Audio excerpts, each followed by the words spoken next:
کہ جب اس کی قبر میں رکھا جاتا ہے، اگر وہ گنہگار ہے، فاسق و فاجر ہے، تو قبر اس کو چاروں طرف سے ایسے دباتی ہے کہ اس کی پسلیاں آپس میں مل جاتی ہیں۔ قبر میں اندھیرا ہوتا ہے اور قبر اس سے مخاطب ہو کر کہتی ہے، کیا تجھے پتا نہیں کہ میں کیڑے مکوڑوں کا گھر ہوں، میں اندھیرے کا گھر ہوں، میں عذاب کا گھر ہوں۔ تو اور آقا علیہ السلام فرماتے ہیں کہ جب مردہ نیک ہوتا ہے تو جب قبر اس سے کہتی ہے نا کہ کیا تجھے پتا نہیں تھا کہ میں بلاؤں کا گھر ہوں اور میں جو ہے وہ کیڑوں کا گھر ہوں، میں اندھیرے کا گھر ہوں، تو ایک فرشتہ اگر وہ مردہ نیک ہوتا ہے، اور حدیث پاک میں خاص طور پہ الفاظ آئے ہیں، اگر وہ دین کا مبلغ ہوتا ہے، جس نے لوگوں کو نیکی کا حکم دیا تھا اور برائی سے روکا تھا، سرکار فرماتے ہیں اگر وہ دین کا مبلغ ہوتا ہے جس نے نیکی کا حکم دیا تھا اور برائی سے روکا تھا، اپنی زندگی اللہ کے دین کے لیے لگا دی تھی، دین کی خدمت کے لیے لگا دی تھی، تو اس وقت فرشتہ اس کی پیٹھ کے پیچھے کھڑے ہو کے کہتا ہے، اے قبر کیا تجھے پتا نہیں کہ یہ دین کا مبلغ، دین کا دائی ہے، یہ عالم دین ہے، دین کی خدمت کرنے والا ہے، لوگوں کو برائی سے روکتا تھا اور اچھائیوں کا حکم دیتا تھا، تو اس وقت اب بتا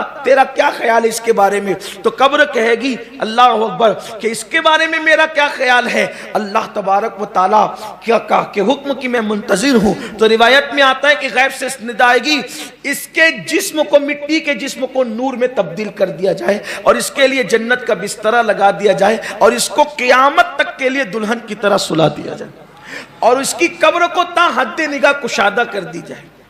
تو ہم نہیں کچھ کر سکتے، تو یہاں پر جب میں نے یہ حدیث پڑھی نا تو مجھے بہت رشک آیا ان لوگوں پہ جو دین کی خدمت کرتے۔ میں نے دعا کی کہ کاش اللہ ہم سے بھی کچھ دین کا کام لے لے اور ہم بھی کچھ دین کا کام کر سکیں، کہ آقا فرماتے ہیں کہ دین کے دائی اور دین کے مبلغوں کا کام قبر کے اندر کیسے بنے گا، اس کی بگڑی کیسے بنے گی، کہ یہ نیکی کا حکم دیتا تھا اور برائی سے روکتا تھا، اور اس کے لیے کتنے اعزاز ہوں گے، کتنے اکرام ہوں گے۔ اس کا وہ مٹی کا جسم نور میں تبدیل کر دیا جائے گا، یعنی اس کے جسم کو مٹی نہیں کھائے گی، اس کے جسم کو، جائز سی بات ہے کہ اب اس کا جسم جب نور میں منتقل ہو گیا تو اس کے جسم کو مٹی کیسے کھا سکتی ہے، اور پھر جنت کا بستر اور تا حد نگاہ قبر کشادہ ہو جائے گی۔ ہم بہت کچھ نہیں کر پا رہے ہیں، تو میں یہی کہتا ہوں کہ ہمارے لیے تو بہترین پلیٹ فارم ہے کہ ہمیں سنی دعوت اسلامی سے جڑنا چاہیے، تحریک سے وابستہ ہو کر اللہ کے دین کی خدمت کرنی چاہیے۔ دیکھو اپنی قبر میں کوئی نہیں آئے گا، قبر میں ہمیں اکیلے جانا ہے، قبر کی تیاری ہمیں خود کرنا ہے۔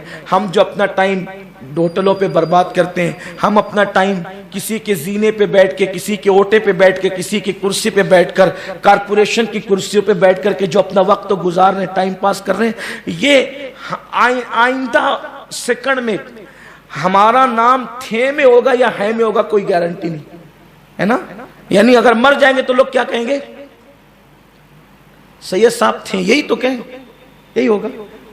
کوئی کس کا نہیں، کوئی کس کا نہیں ہے۔ لوگ میتوں میں بھی آج کل نہیں آتے، اور کہتے ہیں یار پتہ نہیں کتنی میت میں شرکت کریں۔ غالب کہتے ہیں ہم نے مانا کہ تغافل نہ کرو گے، لیکن خاک ہو جائیں گے ہم تم کو خبر ہونے تک۔ دوستوں کے آنے تک تو میت خاک بھی ہو جاتی، یہ حالت ہوتی۔ تو اپنی قبر کے لیے ہم خود کچھ کر جائیں، اور بہترین پلیٹ فارم ہمارے لیے ہے کہ اخلاص کے ساتھ، اللہ کی رضا کے ساتھ دین و سنت کا کام کریں۔ مذہب اہل سنت کے حق ہونے میں کسی کو شک ہے نہیں، تو جب ہم اہل سنت و جماعت سے ہیں تو کیوں نہیں ہم اس کے دائی بنے، اس کے مبلغ بنے اور لوگوں کو برائی سے روکے، نیکی کا حکم دیں، تاکہ کم سے کم اپنی قبر ہی سنور جائیں، اپنی قبر ہی سدھر جائیں، دین کے قریب آؤ، لوگوں کو دین کے قریب کرو۔ یہ جو وقت برباد ہو رہا ہے نا، اس پہ سوائے پچھتانے کے اور کچھ نہیں ہوگا۔ دین کی فکر اپنے اوپر طاری کرو، دین کے دائی بننے کی کوشش کرو، دین و سنت کا بھلا کرو، انشاءاللہ تبارک و تعالی قبر میں یہی نجات کا ذریعہ بنے گا۔ پھر حضور علیہ السلام فرماتے ہیں سبحان اللہ، آقا کریم صلی اللہ علیہ وآلہ وسلم فرماتے ہیں پھر جب اسے اس کی قبر میں رکھا جائے گا، اس سے پوچھا جائے گا مَن رَبُّکَ، تیرا رب کون ہے، مَا دِینُکَ، تیرا دین کیا۔ سرکار فرماتے ہیں نیک ہوگا تو پھٹافٹ جواب اس کی زبان پہ آئے گا۔ یہاں کتنا بھی رٹ لو، آپ تو سوچیں گے کتنا آسان ہے نا، کتنا آسان ہے۔ مَن رَبُّکَ کا جواب، مَا دِینُکَ کا جواب، مَا كُنْتَ تَقُولُ فِي حَقِّ هَذَا الرَّجُلِ، اور بعض محدثین نے لکھا مَن نَبِیُّکَ۔ یہ 3 سوال ہیں، کتنے آسان ہیں، پھٹافٹ ہم دے دیں گے۔ وہاں پھٹافٹ نہیں چلے گا۔ اللہ جس کی زبان پر جاری کرنا چاہے گا اسی کی زبان پہ جواب جاری ہوگا۔ تو سوال کریں گے. بلکہ حدیث پاک میں آتا ہے کہ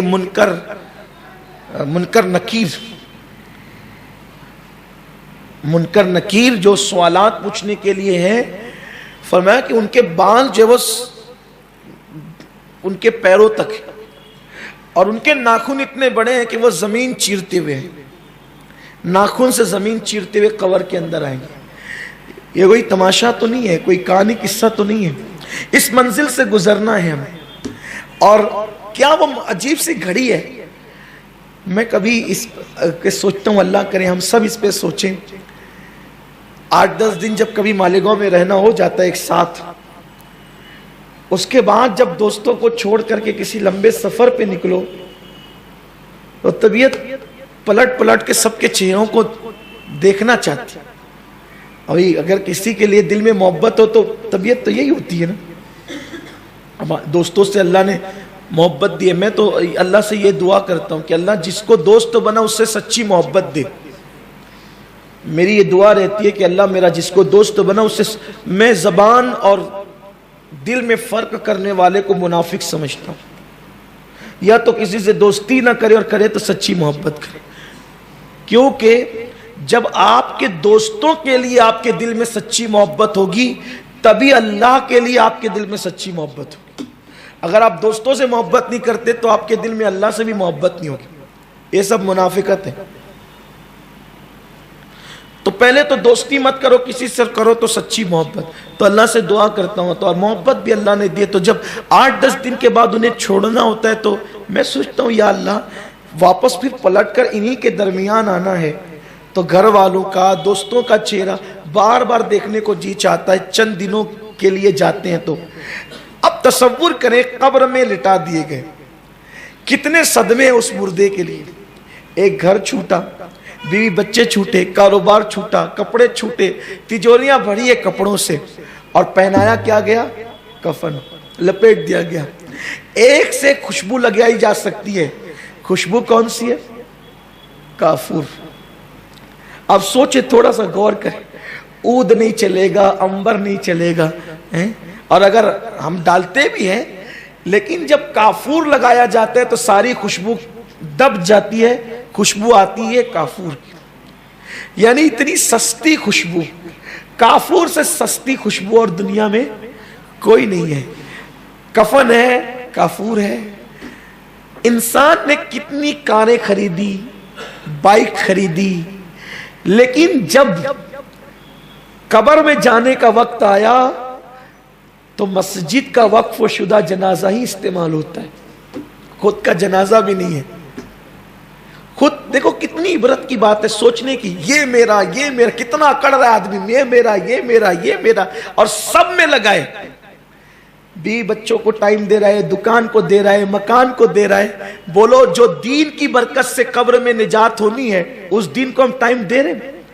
میں کتنے لوگوں کو دیکھتا ہوں بٹھا کر کے لوگوں کو کہو یار دین کا کچھ کام کرو، کہتے ٹائم نہیں ہے، اور اس کو یقین ہے کہ مجھے مرنا ہے. سب بے وفائیں. بیوی دوپٹے سے آنسو پوچھتے پوچھتے تھکے گی لیکن قبر میں نہیں آئے گی. بچے بھی نہیں آئیں گے، دولت بھی نہیں، مال بھی نہیں، کچھ بھی نہیں. آدمی کار خریدتا ہے تو کتنا پھدکتا ہے، میں نے کار لے لی، میں نے گاڑی لے لی. قیمتی گاڑیوں میں بیٹھتے تو سینہ تنا ہوتا ہے، سلام کرنے کی توفیق نہیں ہوتی کسی کو. یہ صورتحال ہوتی ہے. کچھ نہیں ہے.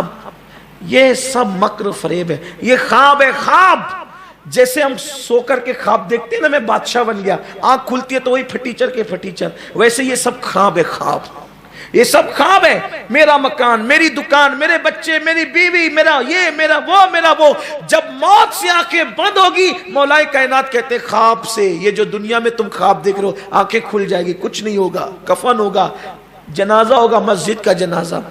حیرت یہ ہے اپنے پیروں پہ دندنا کے چلنے والا 4 کے کندھوں پہ. اور اب تو لوگ کندھا بھی نہیں دیتے. اب تو لوگ کندھا بھی نہیں دیتے. میں سوچتا ہوں کہ اپنا ٹائم آتے آتے پتا نہیں کہ یہ ایمبولینس کا دور تو نہیں آ جائے گا. آ بھی گیا ہے، ہنسنے کی بات نہیں ہے، لیکن جو دور ہے تو چلیں ٹھیک ہے، لیکن کچھ تو کندھا دو، کہیں تو کندھا دو. کندھے کی بڑی برکتیں ہیں. کندھا دینے سے دل نرم ہوتے ہیں. اب اتنے سارے صدمے ہیں، سب چھوٹ گئے.